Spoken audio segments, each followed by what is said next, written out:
Thank you for listening to this Podcast One production. Available on Apple Podcasts and Podcast One. Today's Beyond the Darkness is brought to you by Bombas Socks. We all love to refresh our snack drawers, but when's the last time you refreshed your sock drawer? Well, if you can't remember, probably time for an upgrade, huh? Bombas Socks are made with comfort innovations like arch support, a seamless toe, and a cushioned footbed. All socks speak for super comfortable.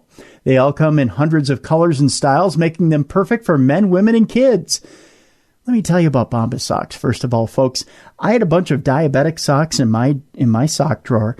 I've practically gotten rid of almost all of them, and right now, I have plenty of Bombas socks. They're soft, they're comfortable, they don't bunch up real hard around the ankles and leave marks in my little delicate diabetic ankles and feet. They're absolutely perfect.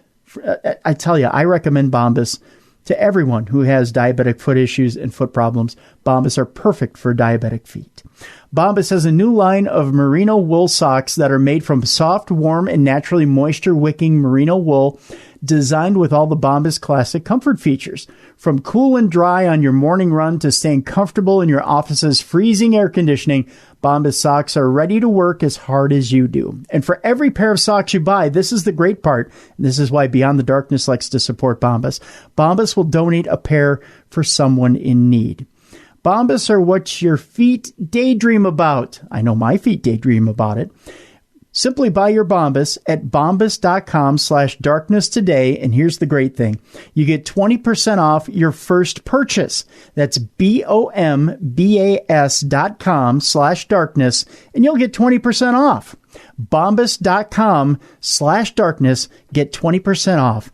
Do it today.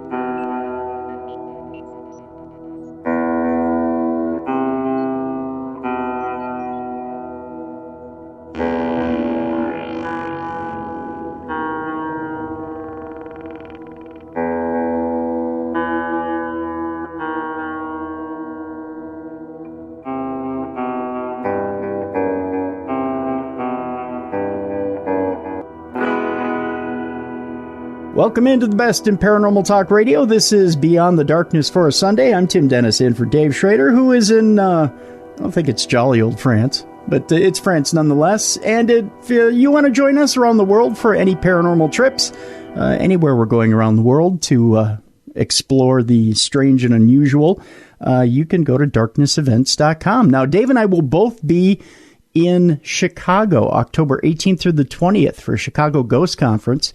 And that's going to be strange and unusual on its own. Not only will we have your usual suspects of speakers that'll be talking about the paranormal, but we're also featuring wrestling this year. Go figure. And of all things strange and unusual, Chicago Ghost Conference. You can click the link at darknessevents.com, and you can check it out there. And check us out in October in Chicago. In January, even more unusual, but even more fun. Chris Jericho's Rock and Wrestling Rager Part 2. It's the second wave.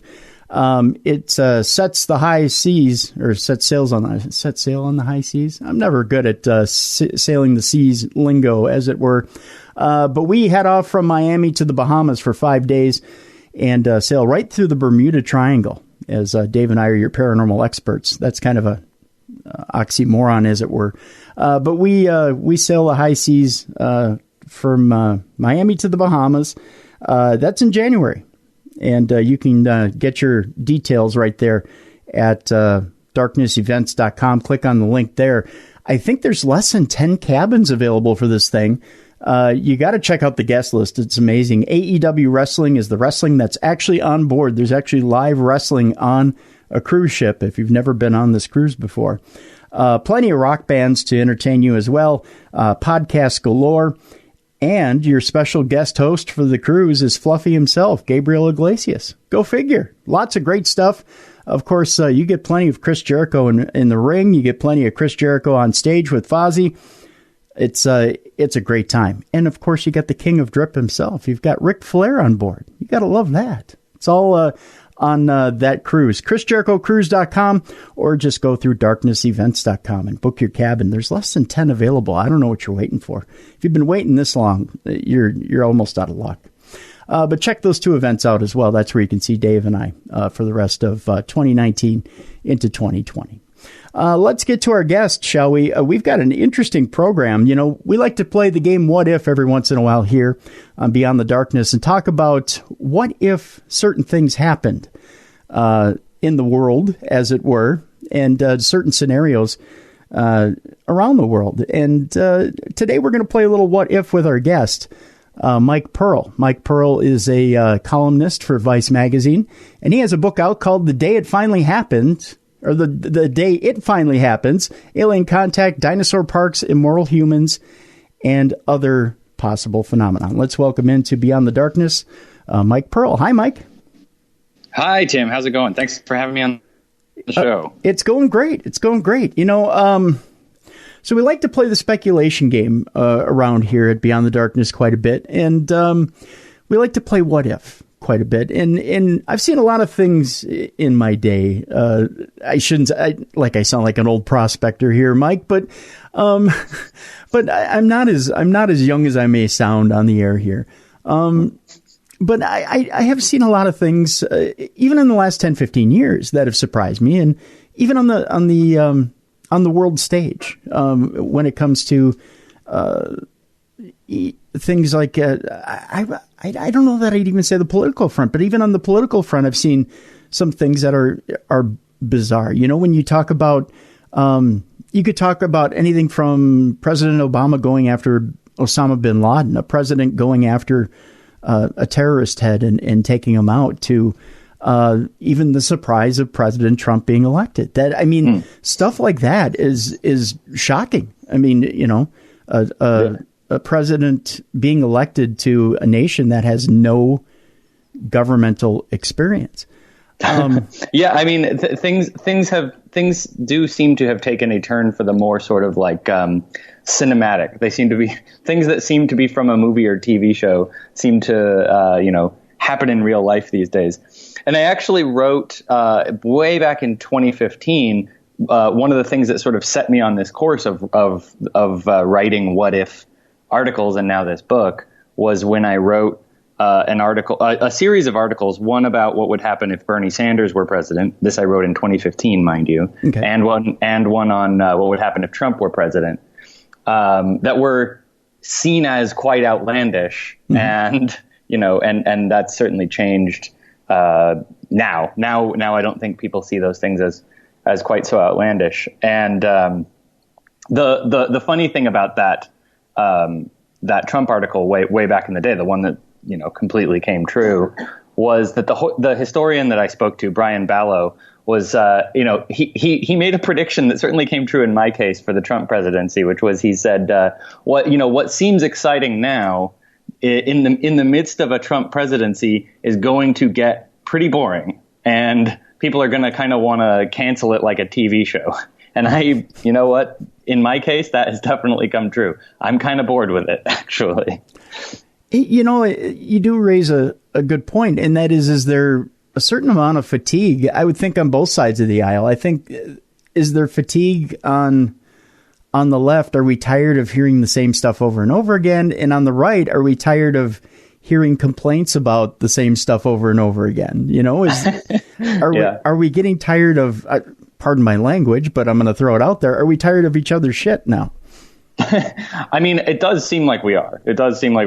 And it's and the business that I'm not in is the one where you sort of like follow the horse race of politics. But people are definitely tired of each other's shit. And so I'll be watching for what kind of far off what ifs in politics are coming next. It's going to be something a lot crazier, I think, than what we've got in the current political scene. Well, that's what's scary. We're on the precipice of another presidential election, and I'll be honest with you, Mike. I mean, we're not really a political show. We're a paranormal, metaphysical, type show. But we love to play the what if game. And when you talk conspiracies, and we can definitely talk conspiracies with this, that would be you're talking about setting yourself up for something coming out of left field. Mm-hmm. If you look at the field of candidates right now, that the Democrats are pitching, there's not really one that stands out. I mean, not really one that's at least to me that says, that's going to grab somebody by the throat and lead that field. At least to me, there's not. Mm-hmm. There's a few that I look at and I go, that could potentially be the front runner. But if you look at who are you going to put against this candidate who seems to have a stronghold on his party right now,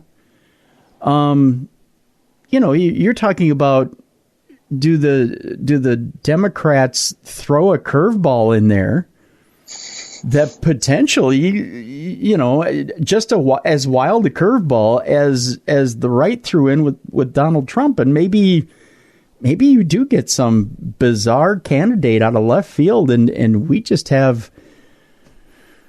All right, I'll swear again and throw in a shit show. I think what you describe as a shit show is just some. That's just it's just kind of the winds of change. I think in all ways politics have just completely have really drastically have gone in a really drastic direction. And I think that with this election, again, I'm not a political writer. I'm not a horse race writer, but right.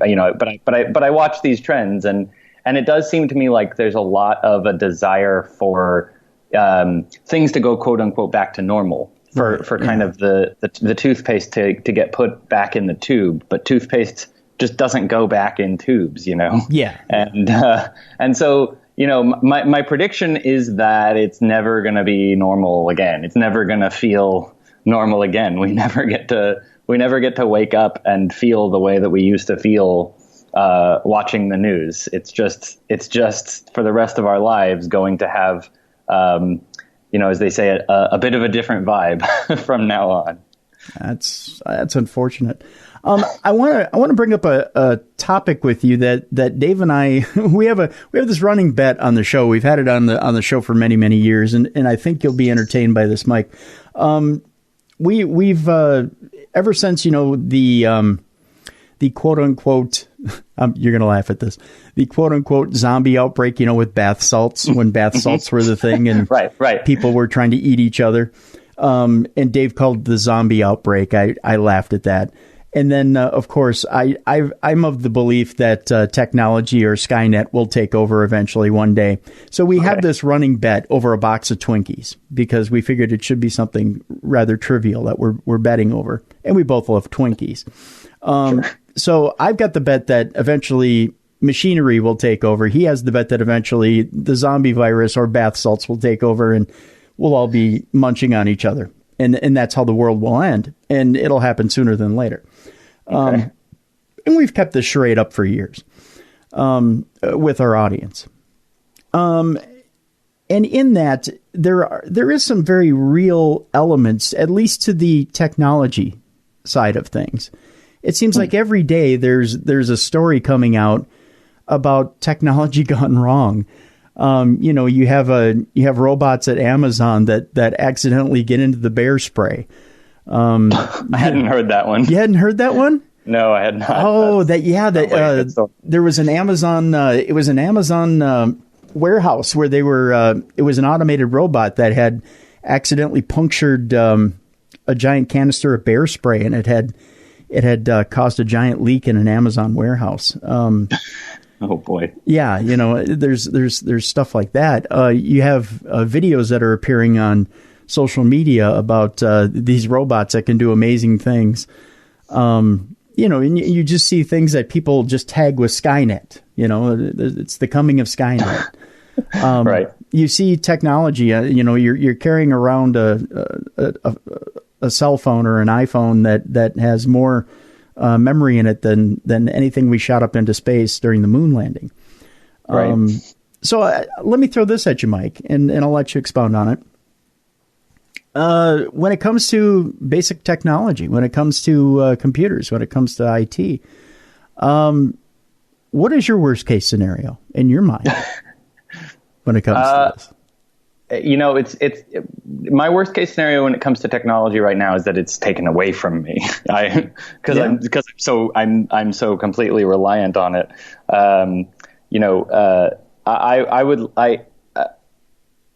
People have asked me what in the book, the day it finally happens, is my, what chapter, is there a chapter that I would like to, experience something that may sound dark, but I would actually like to see it happen. And there's a chapter in there on the internet going down, and how that might play out. And as terrified as I know I would be to lose the internet, I kind of also want it to happen.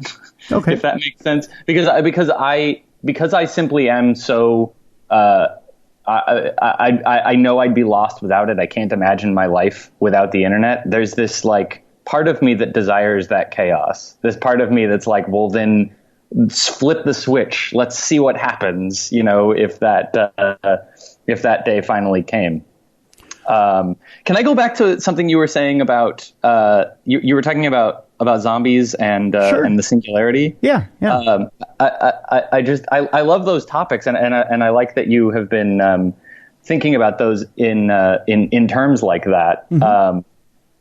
So the way that I write predictions doesn't allow me to kind of talk about things like zombies or Skynet or something like that, because I'm trying to talk to people who have, experienced these things, talk to experts who've studied these similar events through history and approach them in a somewhat more realistic way. Okay. But I've come to realize I should have done a chapter. I say in the intro I'm not going to do a chapter on zombies. Okay. But I kind of wish I had done a chapter on zombies in the book, because that's a really good example of what I do.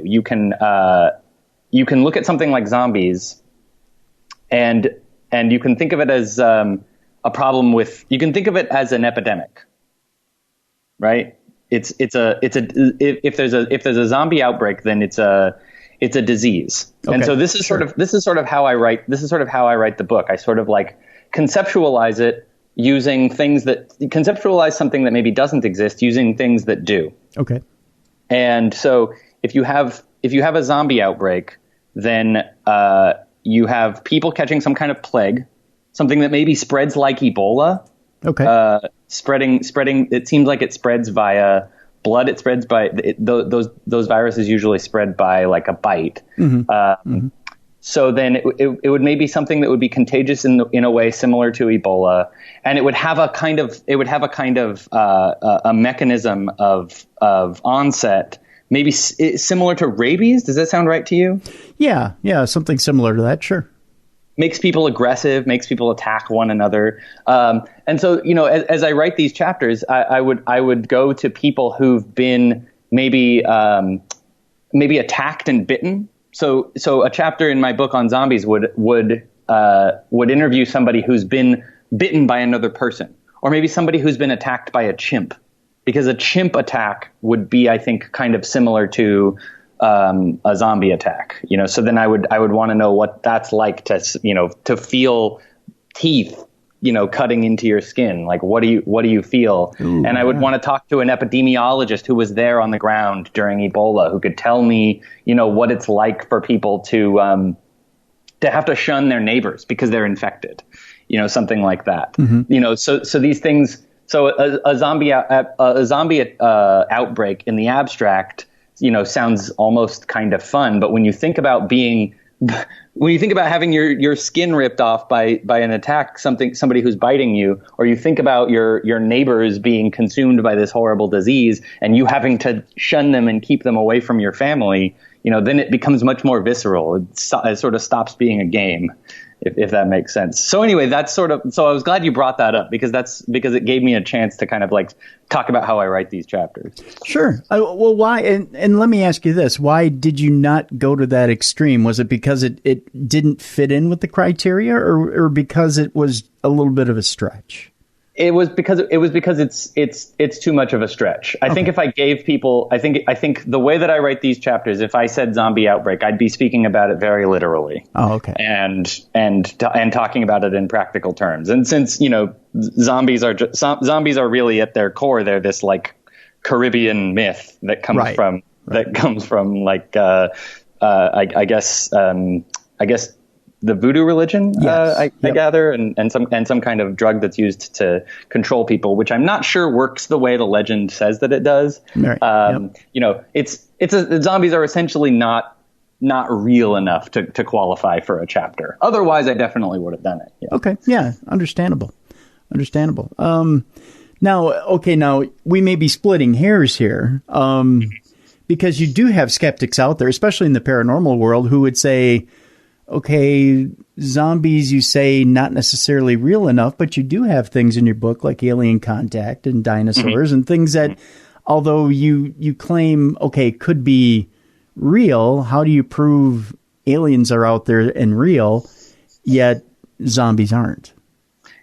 Yeah, I mean, that'd be a fair hair to split. I guess a lot of it comes down to my own judgment, but in the case of extraterrestrials, it's just math.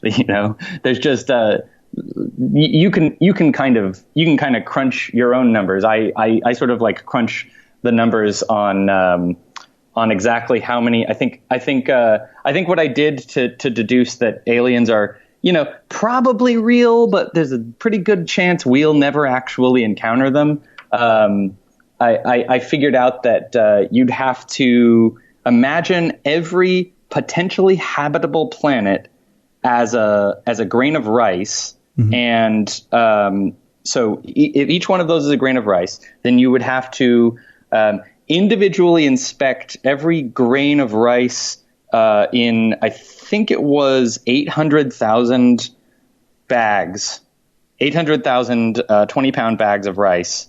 So you'd have to spend many, many, many lifetimes individually inspecting each of these grains of rice in order to confirm that there absolutely were no extraterrestrials. And the conclusion that I basically came from, from doing that kind of like bizarre thought experiment was, well, one way or another, those intelligent extraterrestrials are, I don't know, probably out there, even if they never call us on the phone, Understandable. I want to talk to you a little bit about alien contact and what kind of information you dug up on it in just a moment. But first, 60 seconds. That's exactly how long this commercial lasts. And you know what else exactly you can do in about a minute? Well, you can get an offer for your car with TrueCar. That's right. In the amount of time it takes to floss your teeth, pet your dog, do a few sit-ups, maybe even contact an alien or two, or just listen to the sound of my voice, you can get a true cash offer. Best of all, you can do it from your smartphone or your home. Just go to TrueCar,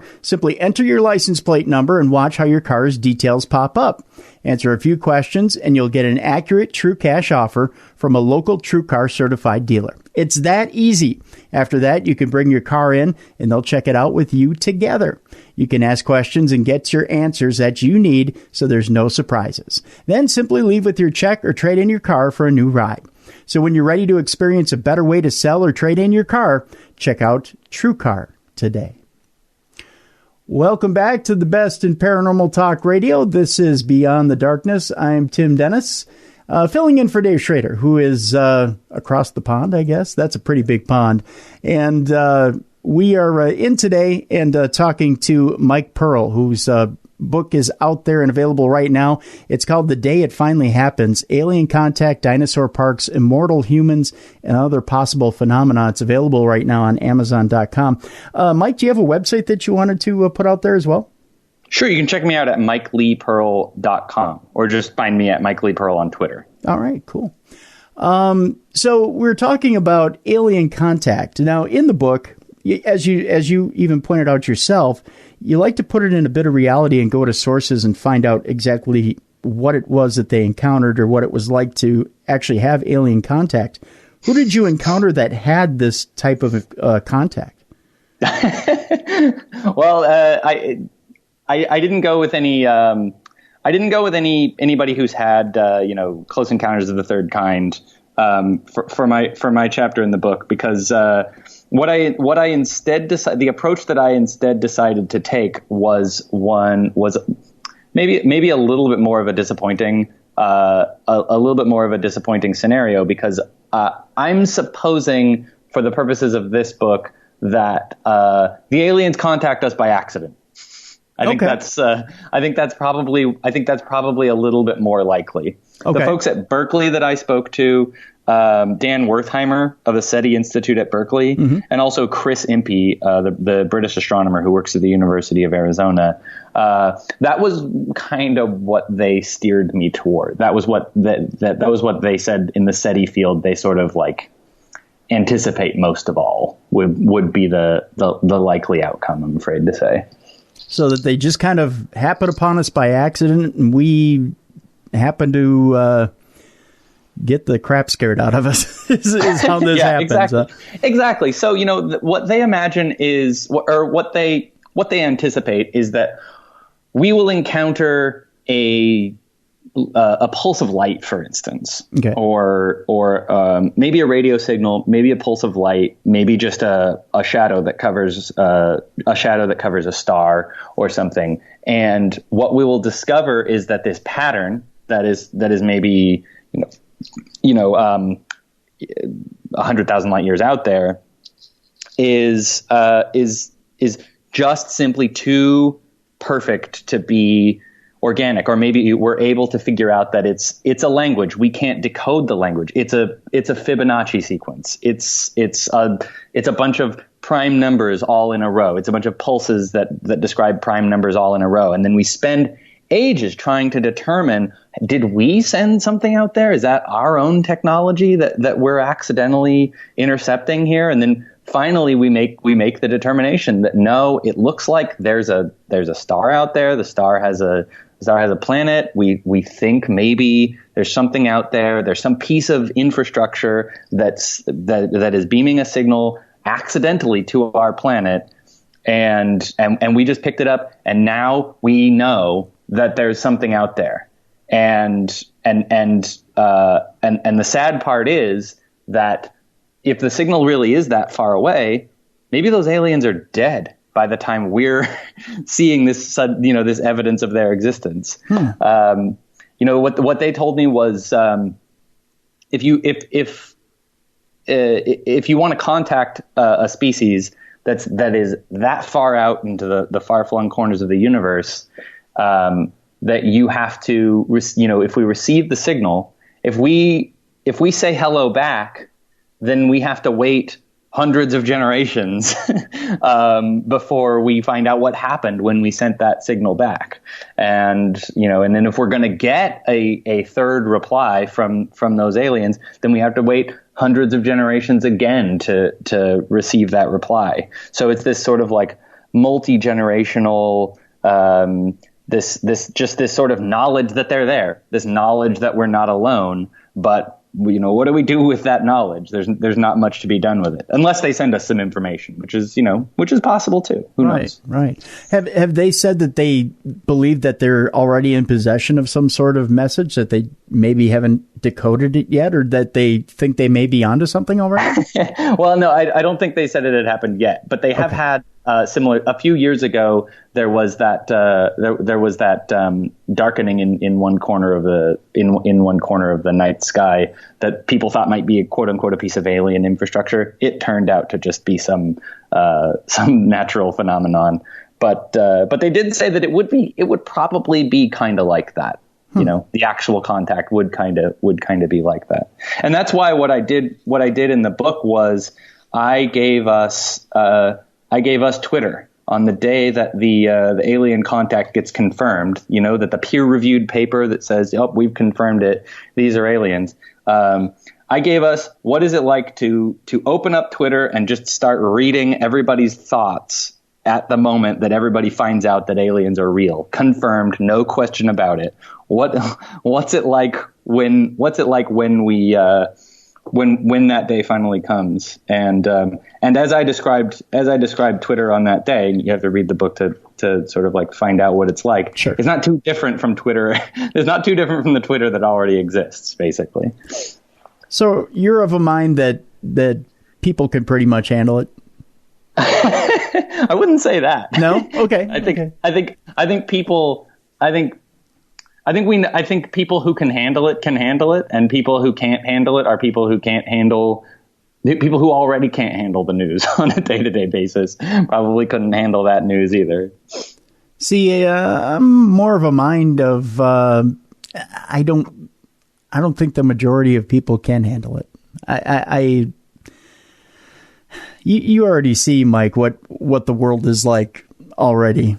Sure. And enough people already have enough of a hair trigger on them that it just we're not as much of an evolved species as we like to think we are. Right. And mob rule is a real scary thing. It really is. And when people get together in groups, strange things happen. And I would just think, I don't know, not like I'm speaking for any imaginary species out there, but if you ever wonder why you don't see as many flying saucers landing on your front lawn and saying hi, there's probably a reason for that. Yeah, I do wonder sometimes if there are flying saucers out there. I think there are a lot of people who say, well, they are out there, but the government won't let you know about them. And what that always makes me ask is, why are the aliens cooperating with the government? Sure, the government maybe doesn't want me to know about the aliens, but does the government completely control whether the aliens can make themselves known to me? If they want to show up, they'll show up. So yeah, I'm kind of with you. If they are out there and if they know about us, then maybe they just don't want to have anything to do with us. Well, I always thought of it this way, and I don't know that very many people ever thought of it this way, in that, the government forms civil contracts with other governments on this planet. Why wouldn't they form a civil contract with a government of another planet? Oh, interesting. Yeah. So they've already traded they've already maybe made an agreement to give away our thought signals and we don't even know about it. There's already maybe a treaty between the Earth government and the alien government. Sure, why not? I mean, if there's something that we have of use for them, I'm sure they have some sort of technology that's been of use to us. I mean, if there's some sort of trade available that we could trade with them and they could trade with us, why not do it and keep it civil? And because I'm sure the government knows, or many governments on this planet know. I think there's more than one. If this is the way things had to set up, I'm not saying this is the way it is, or that I think that this is the way it is. But if an alien civilization came here, I think that governments are level-headed enough. I know people are laughing as they hear me say this.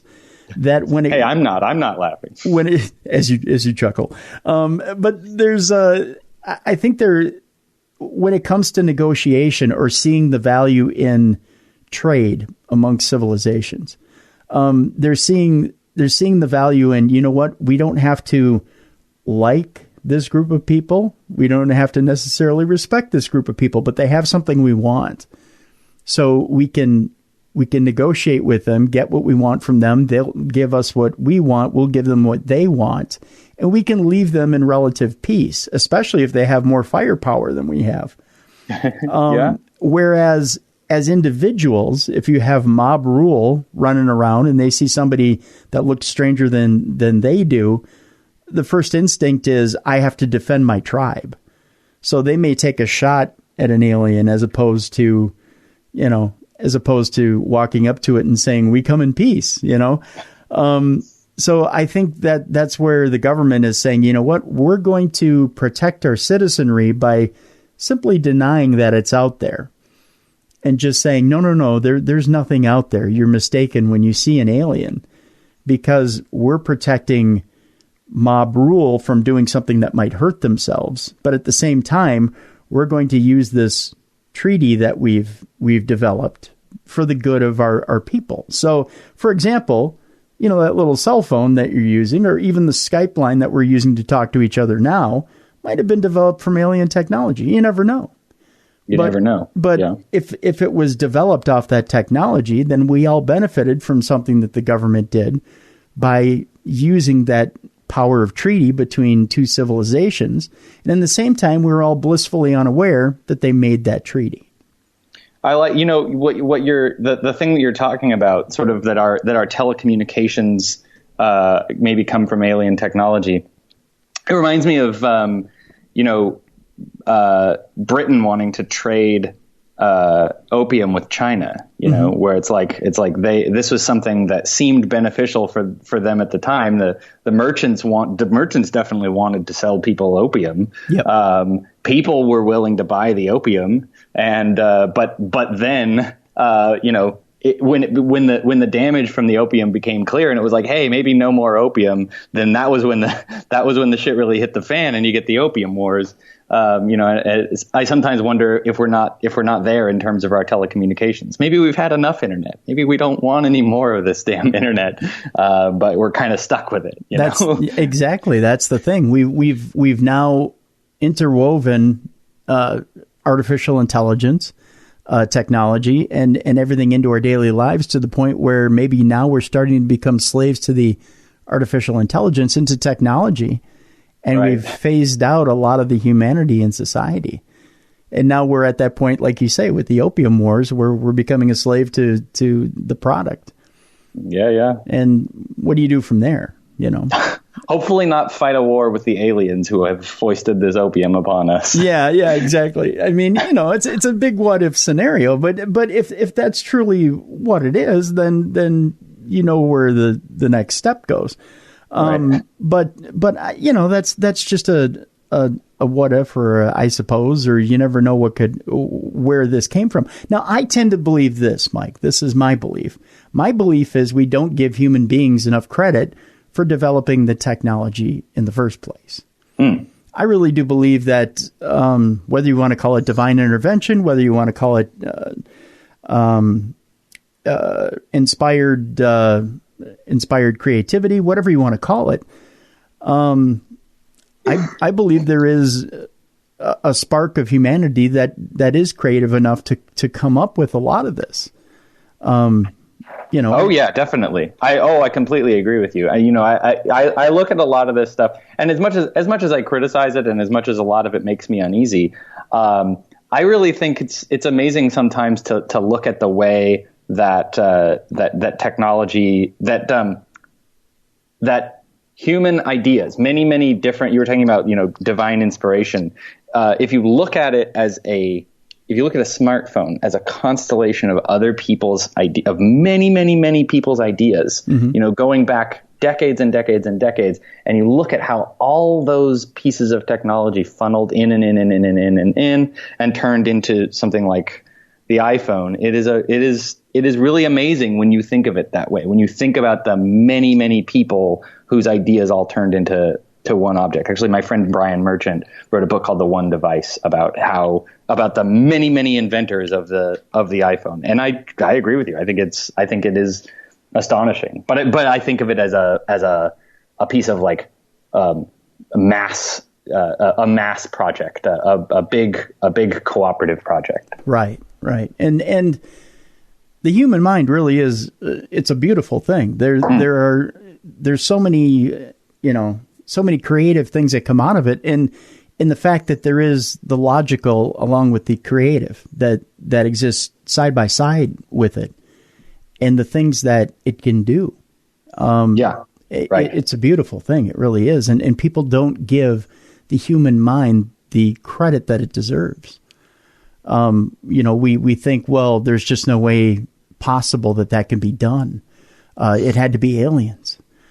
Why would you credit a species you don't even know exists over the fact that maybe this brilliant human mind or a consortium of human minds came up with this brilliant idea and made it reality?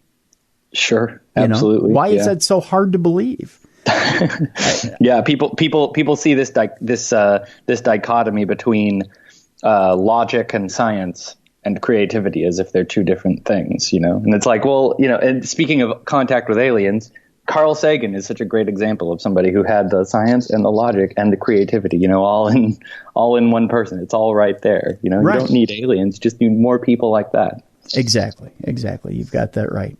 I'll tell you what, we'll take our halfway break here, and when we come back, let's continue with the discussion about humans, but let's talk about making them immortal. We'll do that when we come back. The name of the book is The Day It Finally Happens, Alien Contact, Dinosaur Parks, Immortal Humans, and Other Possible Phenomena. The author is Mike Pearl. It's available right now at Amazon.com. When we come back, more with Mike Pearl, and we'll talk about how we can make ourselves immortal. It's coming up next on the best in Paranormal Talk Radio. This is Beyond the Darkness. Tim, I'm not one of those kind of guys that likes to jump on most trends, right? Right. I avoided social media stuff like the plague for quite a while. Just a lot of the stuff I didn't do. My brother set up my Facebook account for me. You're the one that got me on MySpace. Thanks for that. I think it took a while to get over onto the Twitter, and my kids got me eventually onto Instagram. And I'll tell you what, Tim, something has come to my attention that I've really thoroughly enjoyed, and it's called Best Fiends. Are you familiar with Best Fiends? Oh, yes, yeah. Well, for our listeners, if you're looking for a fun way to pass the time while kind of stimulating your brain and enjoying breathtaking visuals and a really fun little story, your answer is Best Fiends. There is a character collection and these fun puzzles. And I've enjoyed it a lot because, first of all, it's just a lot of fun. It kind of combines elements of all of my favorite video games into one. And it does it in a really fun, evocative kind of way. There's a ton of different characters that you can collect and evolve. You can upgrade them. And as you continue to play, you're moving through this fantasy world, trying to fix these puzzles. Think of so many different video games that you've liked, those elements that are perfect in their own little way, but they're all missing something. Well, Best Fiends has found a way to pull all of those best elements together in one casual game that anybody can play.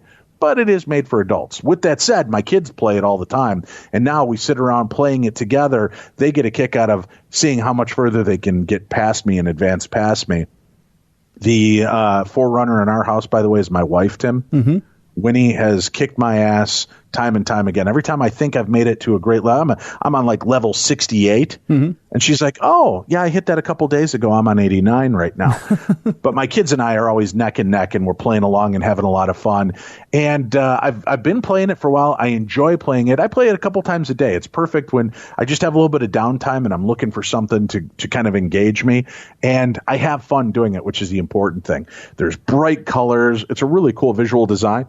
And it's got cool little characters that I like. Best Fiends. It's a great game. Check it out for yourself. This is a 5-star rated game because of the characters, the fun and challenging puzzles, and, the antagonists in this are slugs, Tim. And we've all got slugs in our world that irritate us, agitate us, and, typically annoy us. Oh, yes. Here's your chance to defeat the slugs. Slugmageddon is one of my favorite moments, Tim, when I combine the right amount of force and blow them away. It sounds silly. It's fun, and silly design is what's going to keep you coming back to it time and time again. It's a unique, exciting puzzle experience, unlike other puzzle games out there. Best Fiends updates the game monthly with new levels and events, so it never gets old.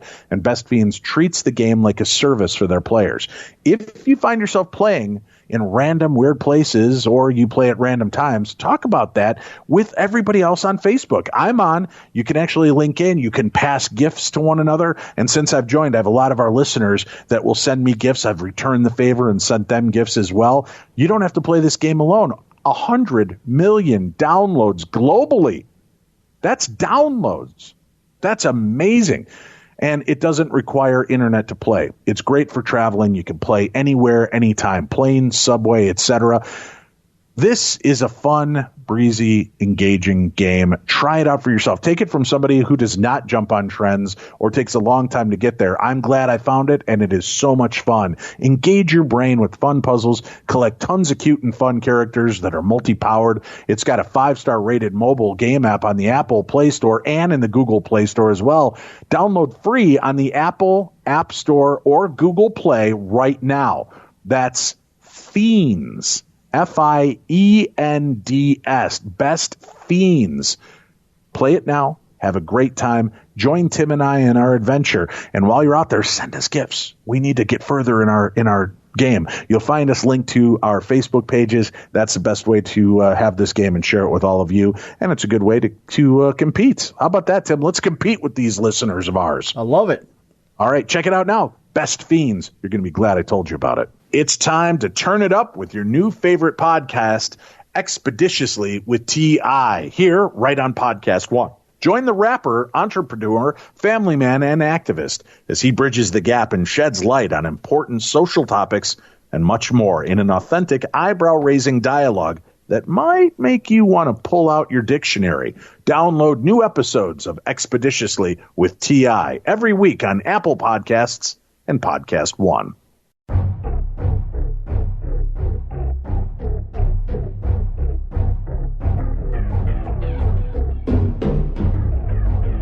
Beyond the darkness.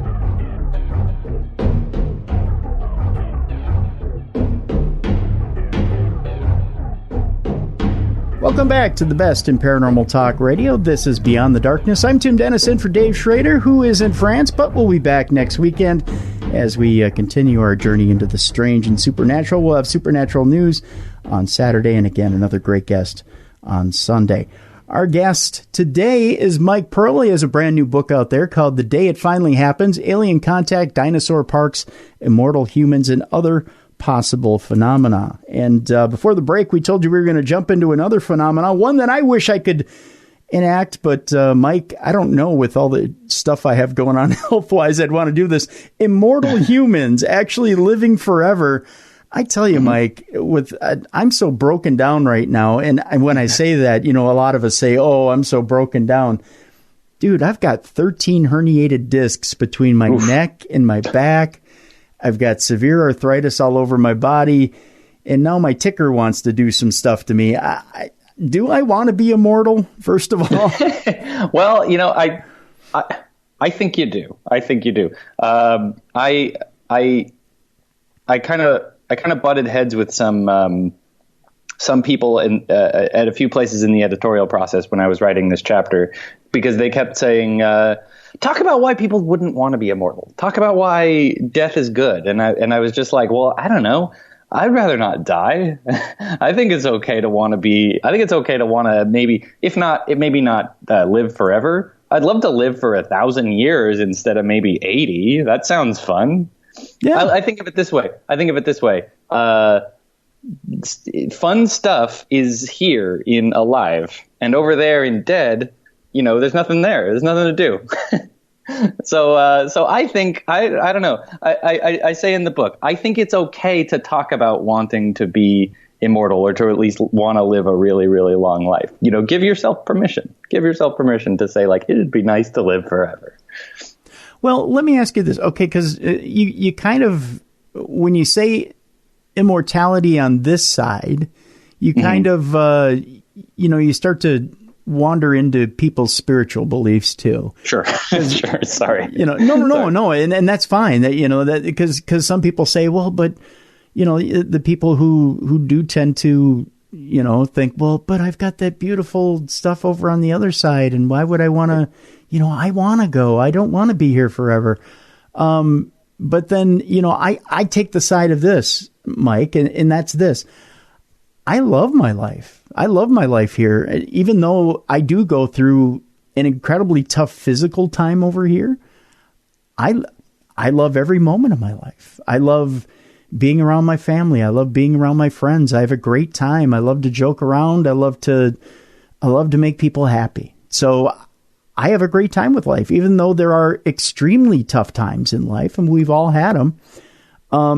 If you don't have a positive attitude about stuff and don't have the will to want to overcome, life is tough.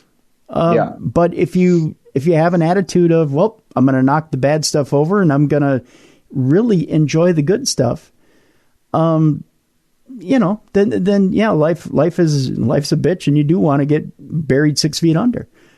Yeah, sure. I mean, and to your point about people's spirituality, look, I think that people with real faith about the hereafter. I think that's a beautiful thing. I really think I applaud that. When it comes to my own spiritual journey, which I won't get into, I have, I think probably with most people, there's at least a twinge of doubt that it's there, that the afterlife is there. Even if you have faith, I think there's at least a twinge of doubt that it's there and that there's not just, nothing. And so, it is with that in mind that I'm saying, like, we're talking about immortality in the here and now, in what we call, meat space, the world, where you can feel the ground underneath your feet, the world we're in. That kind of immortality is what right, I'm talking about. Right. Yeah. And, there is something about being able to have the ground under your feet, to be able to feel the wind hit your face, to be able to hold the ones you love, to be able to experience something in the 3-dimensional realm that feels good. And, there's just, let's just call it what it is. And I know that when we talk about that on a spiritual note here on this show, we're told, well, this is meant to be a learning plane. This is kind of where we come to learn. And then, you're often back into the ether. But, when we talk about, could we make this a permanent thing? Could we build ourselves to make this a permanent thing? People have one of two reactions. The first reaction is, I don't know that I'd want to do that. If I start filleting pieces of myself and it becomes machinery, then I feel like I'm trapped in my body. Then I get that claustrophobic feeling. And the other is, hell yeah, dude, throw some mechanical crap on me and I'm good to go. Yeah. I'm curious, Mike, what's your take on it? If someone were to say to Mike, you know what, Mike, if we throw a few mechanical parts to you, or if we could just take your head and put it on a robot body and, dude, you're good for 1,000 years. What do you think? I would probably, here's what I'd say to that. I'd say, let me wear this body out first. Let me get my mileage out of the one that I have. If I can, if I can like hold off on installing spare parts and use my natural arms for the time being, get my use out of this thing, and then switch over to the Android form. I think I would. I would say yes to that personally. But now, so I want to. Can I go into a little bit of the please a few of the dilemmas that I found writing about this? Sure, please. So one of the big problems with writing about immortality is that you never look at your watch and go like, oh, I made it to forever. I'm immortal. Here I am in forever, because forever forever doesn't come. Every day is just today, and eternity continues to stretch out in front of you. So immortality can, in a sense, never be achieved because you would only look at it subjectively from a fixed point in time. You could never assume that you'll continue, whatever immortality state you're in will just continue to stretch out infinitely in the future. So what I did was I consulted some statisticians. And these guys, this guy Brian Bischoff of this company called Quasi-Coherent Labs, and I had him, look into the math of immortality, which I couldn't find this anywhere online. And he said, well, here's how we can create some assumptions about immortality. He told me that we'll probably in terms of medical immortality, invulnerability, imperviousness to aging and that kind of thing, you'll never be able to be impervious to, bullets and having an arrow put through your head or something like that. So even if immortality is achieved, invulnerability may never be achieved. So he told me that that when it comes to, so we're talking about the kind of immortality of people like Aubrey de Grey, people who want to reverse aging, if you will. So that's the sort of immortality we're talking about. And he said that where that stuff is concerned, that you can only be about as immortal as an 8-year-old child. And I'll tell you what I mean by that. Okay. He said if you're an insurance company, 8-year-old children are about as close as you can get to immortality. little kids from newborns to 7 years old are susceptible to some diseases, some forms of sudden death. And then kids from 9 onward just get more and more likely to die. But when you are right there at 8 years old, that is when you are, for all intents and purposes, invulnerable. You probably won't get any cancers or anything like that. You could, but you probably won't. So that being that, so for the graphs in my book, that sort of like that the assumption of the invulnerability of an 8-year-old is what informs what's called the Makeham baseline in human statistics, and that's what I based my form of immortality on. Okay. So immortal people in my world are just people who are going to live a very, very long time and aren't likely to get any diseases or anything like that. So basically, if you are an 8-year-old in terms of your health, then he looked at the statistics about what insurance companies say is the likelihood of the death of an 8-year-old, in order to figure out how long you would live, in terms of how long you would avoid things like being hit by a car or falling off a cliff or having a building fall on you or something like that. And just in terms of if you were immortal, how long would you have to live before, an accident happened that finally claimed your life? Mm-hmm. And he said you could go on for millions of years, but you probably wouldn't. You would probably, after about, statistically speaking, it works out to be actually about 1,000 years, something would happen to you. A flying car would hit you, an alien would shoot you with a laser or something like that. And you would finally expire, but not from some boring heart disease or cancer or something like that. You would finally get hit by a space trolley, basically. What a horrible ending. And that's unfortunately probably the closest we can get to immortality. Unless, as you were saying, we all get put into robot bodies and stuff like that. Then we can carry on forever. Huh. Interesting. Yeah, when I just assumed we'd have to be transferred into a different body in order to manage to get to immortality. Either that or clones. I've seen too much Star Wars, the whole Clone War thing. I always assumed it'd be clones. I don't know. Yeah, well, I'm glad you brought that up. Because I think it does seem like it's going that way, right? It does seem like some kind of android life or something like that is in the works. But when it comes to just simple anti-aging, that really seems like that is, maybe closer to becoming a reality than people think. Mm-hmm. And so that same guy, Brian Bischoff, he pointed out to me what the consequences are of that kind of quote unquote immortality.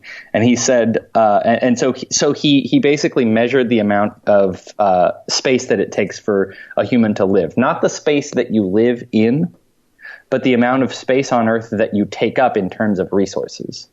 And he estimated that out to be about an acre. And he said, if every human uses an acre of space in order to live, you need an acre for farming, an acre for water, an acre for generating energy, mm-hmm. and an acre to sleep in and cook in and do your work in. He worked it out and figured out that we're in trouble. Yeah. We have maybe about 200 years, and then by then, all area on the first 5 planets and Neptune would be filled. And then after that, the other 3 planets would only take about another 100 years or so. So in a very short time, in talking about galactic time here, in a very short timeline, if we're not dying, if our lives cease to be as short as they currently are, we run into a real estate crisis, if you will, a bigger housing crisis than the one that the one that we currently have. Jeez, that when you think about that, that's the amount of space one person needs. That's extremely greedy. Yeah, kind of. Yeah. Kind of. So maybe immortality is not, maybe there are some moral questions there to be discussed further. That's fortunately for me. I'm not an ethicist. Well, you start to think about it, and there's the old Illuminati rule that they wanted to get the world down to 500,000 people.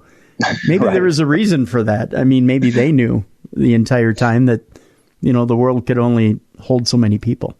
Yikes! Yeah, I mean, maybe they did. Maybe Thomas Malthus was right that that the contraction and expansion of humans is this natural phenomenon. I'm not sure. To me, I want everybody to live. I do too. I have an abiding love for people. Yeah, so. I'm not trying to harsh anybody's gig or trying to kick anybody off the planet, but Sure. Yeah, it's interesting that when you think about it, that there's that it just takes an enormous amount of resources to keep one person going. Yeah. You never think of it that way. Yeah, to keep one person going, and certainly to keep one very, very resource-hungry species going. Yep. Right. Yeah. Wow. Okay, I want to bring up. I want to transition into another topic that's in your book, and one that's close to my heart because I have had, being a brittle diabetic, I have had quite a few run-ins with this. That's the day we run out of effective antibiotics. Oh, yikes. Okay. Yeah, this one's close to my heart here, Mike. I've actually, in my lifetime, in 4 separate occasions, had a doctor come to me in the middle of the night in my hospital bed and tell me where I was going to lose my right leg. Oof. And yeah. You still have that leg? I still do. Yes. Yeah. Oh, congratulations! Thank you. I have Glad to hear. I have a condition called Charcot foot, which is extremely rare and extremely French, much like me. Well. But it's a diabetic condition, and I'll tell you just real quickly, where your ankle bones go soft from neuropathy. So then the weight that you put down on your leg bone drives your leg bone through your ankle and through your foot. Fun, huh? That sounds pretty rough. Yeah. It is, yeah. And so what they do is they put you on mass amounts of vitamin D to try and get everything to coagulate back together, your bones and everything, because they become soft like sand. And then from there, it's like stepping on glass on the bottom of your foot because, of course, your bones are jagged. Your arch becomes inverted. So it's like walking on a bowl of glass on the bottom of your foot. Well, Oh, gosh. Yeah. So they can do an operation where they flatten out the foot. Well, I tried to have that done, but my foot, the skin and muscle didn't want to come back together. So all kinds of different complications happen there, including multiple infections. So I've seen just about every antibiotic known to man, and I'm allergic to most sulfa-based antibiotics. So I've seen a lot of them that you probably never heard of in order to treat most people. So I'm interested in this scenario that you talk about in the book about what happens the day we run out of effective antibiotics. And I followed a lot of the stories in the media, and I think it's not a reality to a lot of people because a lot of people end up not taking antibiotics during the year unless they get something like, a run of bronchitis or just like a cold that's a little out of control. They might get a Z-Pack from their doctor or something, that's maybe a little out of control for what they're dealing with at the time. And a Z-Pack's kind of like killing a fly with a sledgehammer. Not necessarily what you need at the time, but because you want to be satiated for a little bit of discomfort, you're being given something that maybe you shouldn't be given at the time. Your body can probably fight through it. And so these superbugs are being built because you're using something probably you don't need at the time to get through your illness. So how close are we to running out of effective antibiotics right now? We are, we're somewhat scarily close to running out of antibiotics right now. You sound like quite an expert, actually. You've been through a lot of these. I was not able to get a time estimate for a lot of these scenarios. I don't get a very specific time estimate, because I think that if you're in the business of predicting the timeline that things are going to happen on, those are the future predictors who get in the most trouble and lose their credibility the fastest. So I try not to make too specific of time frame estimates for things like this. But I will say that we are at risk of a big outbreak of a major antibiotic resistant infection. And sometimes I don't think people realize just how many infectious diseases are caused by bacteria as opposed to viruses. You know, for instance, I don't think people know that bubonic plague is a bacteria and not a virus. And I don't think people realize that these, you know, that these all, in a sense, that you would almost say that most infections that people are getting lately, bacterial infections that people are subject to, are, you know, somewhat changed. Their evolutionary process has changed somewhat to help them get around our antibiotics. The whole world of bacteria, the ones that eat us, has been completely changed by our drugs for treating them. And, you know, we haven't seen a large scale, if you will, revenge of the bacteria, but I would say that it's definitely something that we'll see within our lifetimes for sure. Which is scary in itself. I mean, it's not like we can just whip a new antibiotic out. No, we can't. And since you've taken so many of them, I wonder if you've heard of one called fosfomycin. Heard of it, but never taken it. It's a pretty rare one. A pretty rare one. It's an example of an antibiotic that is out there that is, so in the case of fosfomycin, it's an antibiotic with a lot of side effects that is, it's sort of after what are called the antibiotics of last resort. And in the case of fosfomycin, it's extremely rare for it to be used as an injectable antibiotic because there are already so many antibiotics that are much better, that work much better, that don't cause as much nausea and vomiting and, you know, potential devastating allergies and things like that. But, you know, if there's suddenly an outbreak of a bacteria that is resistant to something like another last resort antibiotic like vancomycin, then there'll suddenly be a market for these, you know, not so great antibiotics like fosfomycin that might not be very fun to take, but hey, we might not have a choice. And to make matters worse, they're not mass produced. They're not mass produced as injectable antibiotics, and they're very rare to be seen as oral antibiotics. And so then, so how are people going to get these drugs that aren't mass produced by big pharma? Well, I mean, how do people get any drugs that aren't mass produced by big pharma? They find a way, unfortunately. So I think that's kind of what we would. That's sort of. Those are the kinds of things that we have to start thinking about when these outbreaks happen and then start to become common. Yeah, vancomycin is one of the ones I can't take. It's oh, I see. Okay. Yeah. So I run into some hairy situations, especially the operation to flatten out my foot actually left an infection in the bone, and yeah, so it was touch and go for a bit, and they were looking for it. At first, they wanted to start a vancomycin drip, and they did initially as I was out of it. And I ended up getting sepsis from the infection in the bone. Oh no! Because they had used a wound vac to close the foot, and it brought it into the bloodstream. And I came about 60 seconds within passing away from dying. Oh wow! So you did your kidneys begin to fail? Everything was starting to shut down. My blood pressure had gone down. My blood sugar was it wouldn't come back up, and they were starting to lose me in the hospital bed. I had two nurses working at me at the same time, and one was monitoring my blood pressure. The other was trying to keep my blood sugar up, and and they were afraid that the sepsis was going to spread to my heart and scar my heart. And, so I spoke to somebody.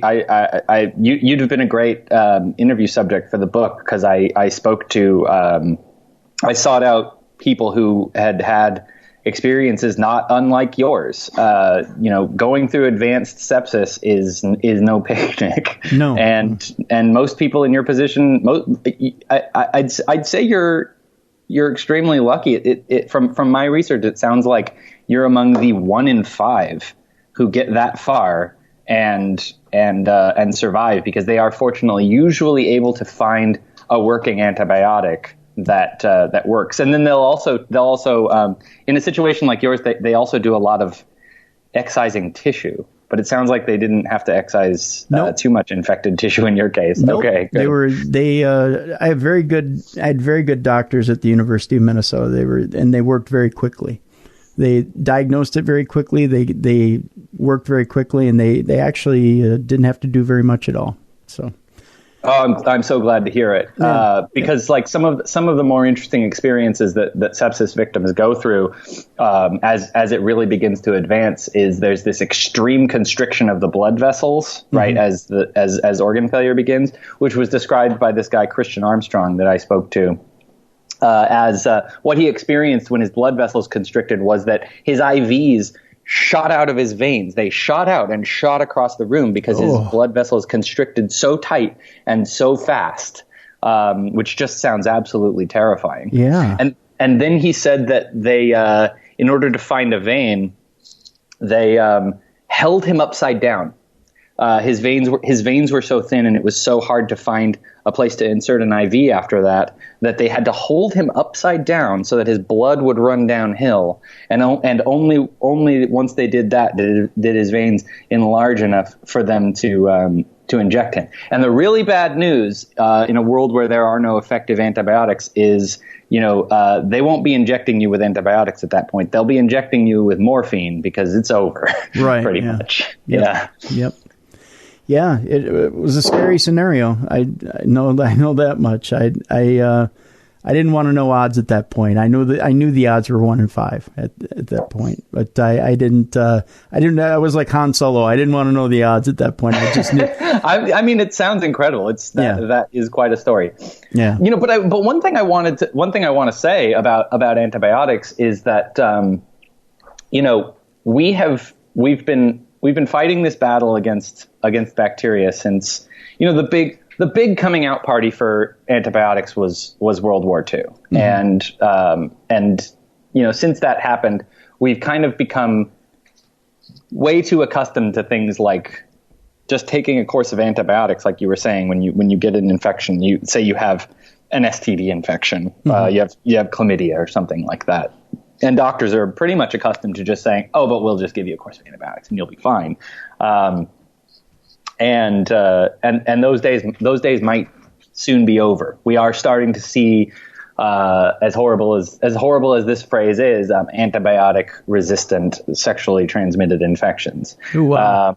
But what that means is that our other means of fighting bacteria have to come into effect. And in the case of sexually transmitted diseases, we have things like condoms, which are unfortunately pretty underused. Mm-hmm. And people don't use them for a variety of reasons. One of which is maybe they think about them in terms of fighting pregnancy, and they think about them in terms of fighting maybe HIV, and maybe they aren't sufficiently afraid of HIV. But that's going to change. That's going to change when public health notices come out that say, "Hey, you need to be worried about antibiotic resistant clap that's not going away once you get it." When those days come back, I think that some of our technology some of our non-drug antibacteria technologies will come back in vogue, as it will. And I know that doesn't sound like good news, so I'll put it in a different context. Sure. In 1994, in the city of Surat, India, there was an outbreak of bubonic plague, and a few dozen people died. I'm sorry, it actually wasn't bubonic plague. It was worse. It was pneumonic plague, which, unlike bubonic plague, is spread by coughing. You can cough. You can just cough and give somebody the plague. Yeah, very, very bad stuff. So, you know, what's sort of miraculous about this particular outbreak is that the number of people who died was less than would fit on a British double-decker bus. Even though it was an outbreak of an extremely contagious form of an extremely deadly disease in a country that is, I think, thought of here in the West as a place where there are a lot of easy disease vectors. And so I went there to talk to their public officials about what happened. And and what I found when I was there, it sounds like I have the pneumonic plague. Sorry about that. What I found when I was there was a collection of officials who were, as crazy as this sounds, extremely ready for an outbreak of plague. They were really on the ball. I watched their plague monitoring system, and it consists of, it's very low tech. It consists of trapping rats, counting the number of fleas on each rat, testing them for plague, which they hadn't, fortunately, when I was there, they weren't finding any. And then when the number of fleas elevates to a certain point, then it's sort of viewed as the flea situation is out of control. And they strategically spread a very cheap pesticide called malathion around the city of Surat. They do this in several cities in India, and that keeps the fleas down. And they have not seen an instance, even in a rodent, of plague since 1994. So, you know, they're using public resources in an extremely smart way to stop the spread of what could be a totally devastating bacterial infection. And that just goes to show that, you know, we sometimes talk about the spread of antibiotic-resistant contagious diseases as though they're going to be the apocalypse. And I'll tell you, and they're not going to be good. It's not going to be good when there's an outbreak of an antibiotic-resistant, a major antibiotic-resistant disease. But it probably won't be the apocalypse, because we know now as humans that these things are scary. We know to do simple things like cover our faces, which was something that saved a lot of lives in India that year. Simply people doing something as silly as pulling their shirt over their mouth when they knew that they were around an area that had plague there. Yep. Just pulling their shirt over their mouth to breathe saved lives. Just simply doing that. Which isn't to say that we don't need bacteria, that we don't need antibiotics. It's just to say that at least we understand how these diseases spread. And that really, you know, makes a huge difference. Yeah, absolutely. Let's take a small break here, and just for this message, another way you can learn little things about health, Pluto TV. They have plenty of channels to teach you about health as well. They're the leading free streaming television service. Watch over 100 TV channels and thousands of movies on demand, all completely free. Pluto TV never asks for a credit card. You don't even need to sign up to watch for free. Pluto TV is the easy and completely legal way to watch your favorite TV shows and hit movies for free. What are you waiting for? Never pay for TV again by downloading Pluto TV. You can download Pluto TV for free on all of your favorite devices today, including your phone, Roku, Amazon Fire TV, Apple TV, smart TVs, PlayStation, and anywhere else you stream. Pluto TV is the leading free streaming television service. You can watch over 100 TV channels and thousands of movies on demand, all for free. No credit card needed, no sign up. Pluto TV is the easy and completely legal way to watch your favorite TV shows and hit movies. What are you waiting for? Never pay for TV again. Download Pluto TV for free on all your favorite devices today. Welcome back to the best in paranormal talk radio. This is Beyond the Darkness. Our guest is Mike Pearl. The book is The Day It Finally Happens, Alien Contact, is Dinosaur Parks, Immortal Humans, and Other Possible Phenomenon. You know, Mike, one of the nightmare scenarios when I was young way back in the 1940s. I'm kidding. Actually, when I was younger in the 80s, was the scenario of nuclear war.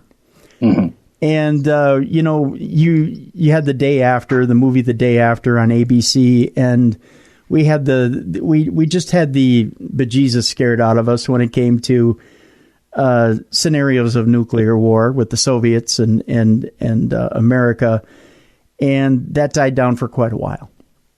And then it seems like lately, with the threat of North Korea, that threat is slowly starting to come back. And you have a chapter in your book dealing with the day nuclear war occurs. Is this a real threat, first of all? And second, will that threat always continue to hang over us? The threat is unfortunately very much real. Not only that, but since, there was that pause after the 80s mm-hmm. where it felt like it went away, it didn't go away. It was there the whole time. But yeah, the threat of nuclear war, as long as nuclear weapons continue to exist, is going to be kind of an existential threat for humans, unfortunately. And I would say that right now we are once again very much on the brink of that threat. Things are about as scary in terms of nuclear war as they've ever been, as a matter of fact. So yeah, it is unfortunately one of the more realistic and plausible scenarios in the book. Which is absolutely terrifying. I guess not only for myself, but for my nephews and for future generations. I don't look forward to those days. The fact that especially with our governments playing fast and loose with weapons like that, it is absolutely terrifying. So what happens in today's modern scenario with nuclear war? Because I know, I mean, the players that are involved in what exactly would happen, but in a scenario where, like, let's say North Korea decides they want to feel frisky and fire one over in our direction, is it the same scenario where we essentially bomb each other into out of existence, or what are we looking at in that scenario? Well, what I discovered while I was researching this book is that our kind of inability to conceive of what would happen in the event that a nuclear strike actually occurred mm-hmm. is of strategic importance to the nuclear powers. If you have nuclear weapons in your possession, then you have, in a sense, the means to bring about doomsday. And there's a real sense in which the threat that you'll extinct all of humans has to be on the table in order for your nuclear weapons to. If you say I'll never push the button, I'll never extinct all of humanity, I just simply won't do it, then your deterrent's not working. Somebody has to believe you're crazy enough to do it. Not everybody necessarily will. And so you were talking about North Korea in this instance. Yep. And we know about how powerful their biggest warheads are from their most recent and largest tests. And we can guess that they could, we know from their arcing intercontinental ballistic missile tests that went way, way, way up high and then dropped down into the sea that they can plausibly hit United States soil. Now, those missiles might not be perfect. They might not be in perfect shape. They haven't demonstrated that there are capabilities that they haven't, fully demonstrated that, for instance, everything will go perfectly according to plan, that their missiles will exit the atmosphere and re-enter and be perfectly targeted. But we can assume that they might. They might. They've made it clear that those are all possibilities mm-hmm. for the technology that we've seen that they have. The question then becomes: would we do it? Would we retaliate? And how much? And we're not allowed to know is the thing. The president's nuclear football, as they call it, a nuclear strike is referred to as Operation Kickoff. And I'm sorry, Operation Dropkick. And so the president's nuclear football is a pun about Operation Dropkick, a very unfunny pun in my opinion. Yeah.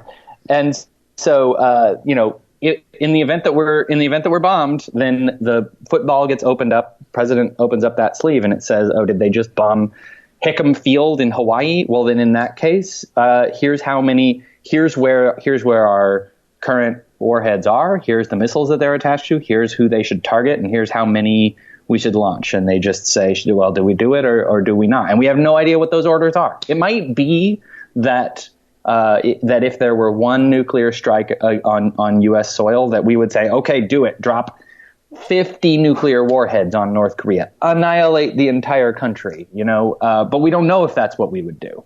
And in fact, I think a lot of analysts think that's not too likely, because strategically, it's in many ways not that smart to do it that way. We can't guarantee that even an immense, downright genocidal nuclear strike on North Korea would completely neutralize them. We don't know if that's true. We assume that it would. It's a lot of nuclear weapons, but we know that they'd be underground in bunkers. We might drop everything we have on them and not completely neutralize the nuclear threat. And then what do we do? So what I discovered as I was researching this was that there's this strange balance. We do have the capability to launch enough nuclear weapons between all of the nuclear powers. We definitely have the capability to launch enough nuclear weapons to kill everyone, basically. Mm-hmm. But would we? Does it even make any strategic sense? Does massive retaliation is massive retaliation a really a sensible strategy in circumstances like this? And it's not clear at all. It's just a big mystery. We could, but the question of would we is one that it's not within my capabilities to answer, basically. It's a scary scenario. I mean, the thought that just us alone, just our firepower alone is enough to take out the entire world if we wanted to. Russia's sitting on enough to take out the entire world if they wanted to.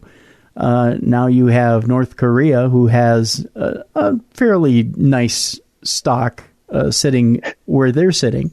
That's a good way of putting it. Yeah. I mean, they're not going to take out the world, but they have enough to get some stuff started.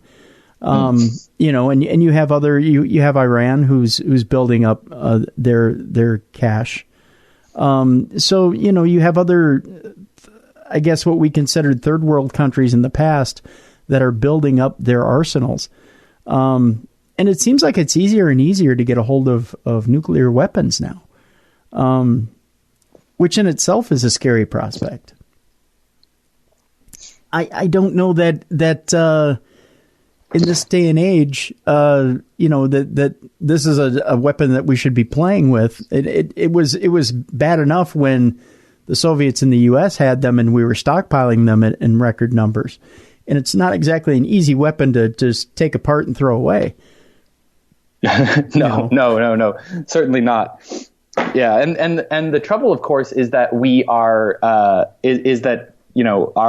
leadership here is talking about building new ones. After all this time, after all of the nuclear treaties and the discussion of disarming, now we're talking about further armament against all odds. Sort of never thought I'd see the day, but here we are. Yeah, here we are indeed.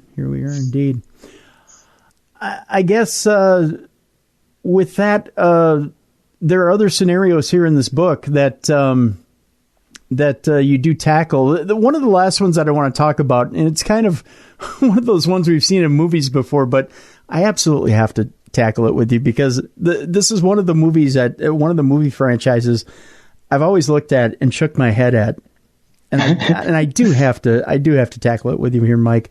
Dinosaur Parks. Mm-hmm. Of all the attractions I would never take a kid to, a dinosaur park would be one of them. When I sit and watch Jurassic Park, I scratch my head and I think, of all the unsafe places you would ever take a kid to, that would be like, hey, Billy, do you want to go chainsaw juggling, fire breathing, or go to a dinosaur park? Because either way, you're not coming out with all your limbs, Right. Sure. I mean, I don't know if Steven Spielberg put a lot of thought into that before he went to make the movie, but to me, it just made, I guess there's common sense there, that something was bound to go wrong, That's like saying, Mommy, I'm bringing Godzilla home for a pet. It's bound to go wrong. It's like the joke writes itself type of scenario. When I gotta ask, first of all, as you're going to write about dinosaur parks in the book, did you kind of know you were setting yourself up in that chapter? Well, it was one that I really wanted to go into with an open mind. What sort of put me in mind of Jurassic Park was, have you ever, did you read a couple of years ago the news about Fire Festival? Yes. Yeah. So Fire Festival put me in mind of Jurassic Park. Here was a rich guy inviting a bunch of rich people like himself out to an island to have some fun that he had not really prepared his island for, and disaster struck because he didn't know what he was doing. Basically, right. There were nobody got eaten by any dinosaurs. That was the missing ingredient. But in my brain, I kind of filled in the gaps. So I thought, like, oh, this is, as technology increases, maybe this Jurassic Park thing is something we should actually take seriously. So that was kind of my reason for taking on the topic. I'm sure there are a few people who were wanting cheese sandwiches and water that were wanting to be eaten by dinosaurs. Yeah, exactly. Yeah, at that point, yeah. So basically, I set about you're talking about the inevitability of things going wrong. And that's kind of what the original book, that's what Michael Crichton's book Jurassic Park is about, the inevitability of things going wrong. He invents a character named Ian Malcolm, who's this, expert in what's called chaos theory. And Ian Malcolm is based on this guy, James York, the mathematician and physicist. And that was the guy who coined the term chaos as a sort of in a mathematical context, along with this other mathematician named Tianyan Li.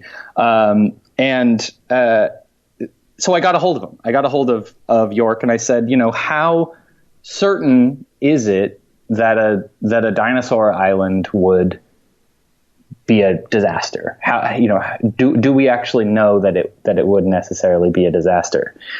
And what York basically said was, it wouldn't necessarily be a disaster.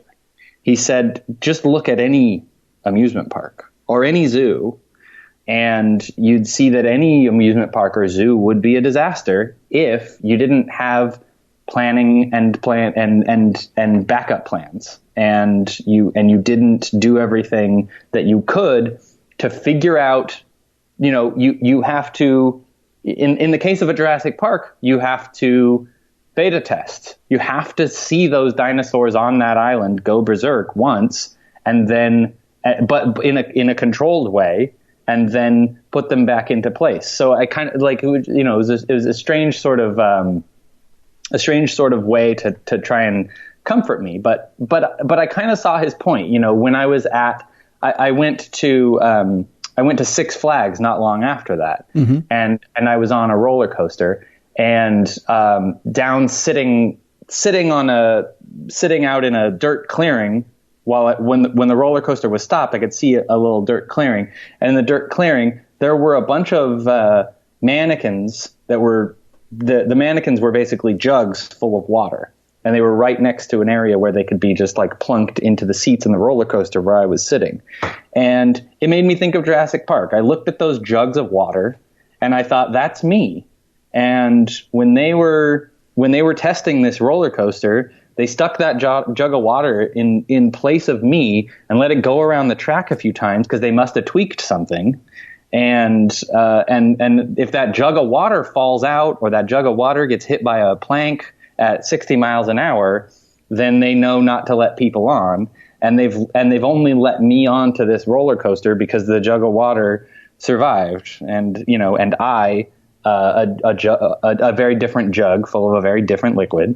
I'm probably now, not definitely, gonna make it around this roller coaster safely. So it's only in those terms that you can kind of think about Jurassic Park, something that you could, like you said, take kids to, because statistically things do go wrong. Amusement parks do break down, and in the world of a Jurassic Park, dinosaur rampages would occasionally happen, much like you see with like Harambe in that, I forget which zoo that was. I think it was in Ohio. Oh yeah, yeah.